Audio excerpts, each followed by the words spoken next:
David, I will start with you. Steve had an interesting thought there, included from one of our CNBC contributors about threading the needle. Can the Fed thread the needle, keeping inflation in check, but also keeping the economy humming, keeping equity markets sort of moving in this higher upward trend?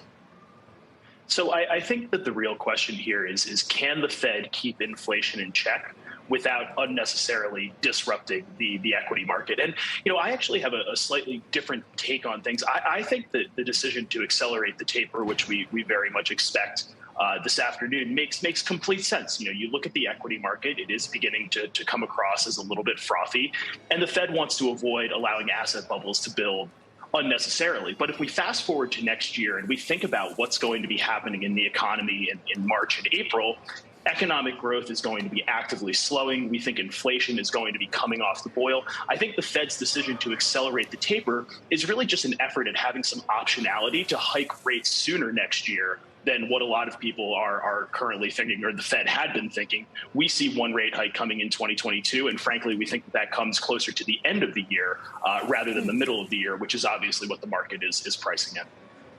Yeah, that's very interesting. Amy, what is the derivatives market telling you about potential volatility based on what we may or may not hear today from the Fed? Yeah, so what I'll tell you is interesting is the derivatives market definitely had a freak out, but it really was contained to last week. We saw the VIX round trip up to 30. We saw tails in the option market hit 2-year highs.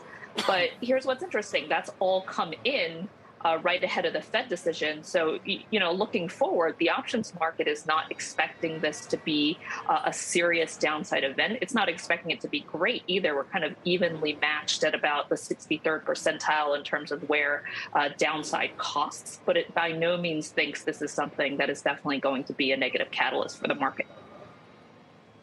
Amy, if I can switch gears here quickly for you. Obviously, we're seeing markets trend a little bit lower here today, but some of these mega cap tech names, Apple, Microsoft, have really been sort of holding their own, and much more so than many of the other tech stocks and others. What do you make of sort of the narrowness of some of the strength in the market and within mega cap tech?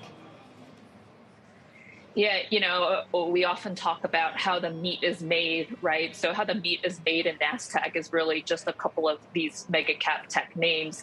And these names have been beloved by retail since pandemic. And during pandemic volatility, there's been a lot of out-of-the-money call buying.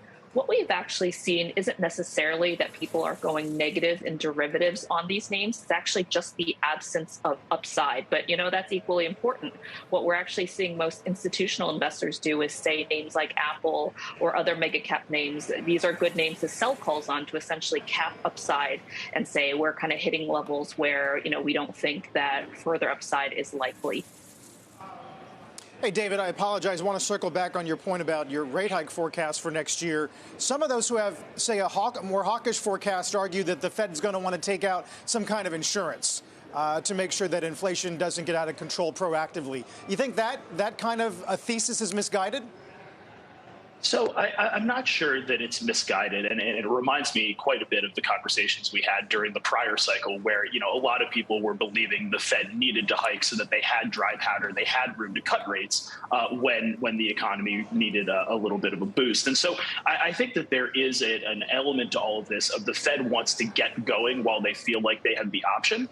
I guess my read of the tea leaves is if we get to the middle of next year and the Fed sees a combination of growth and inflation, I don't think they're really going to want to touch the dial, particularly if both are coming off the boil relative to where we think things will start the year. But I do believe that if we see a more material slowdown in growth and more persistent inflation, that could very well get the Fed moving for exactly the reason that you outlined. But again, I think it's important to recognize where this economy is headed. It's very much headed to a state that is going to look a lot like it did after the financial crisis. And we saw how difficult it was for the Fed to hike rates during that period. And so again, my view is that the risk here is that they move a little bit more slowly than what the market is currently thinking.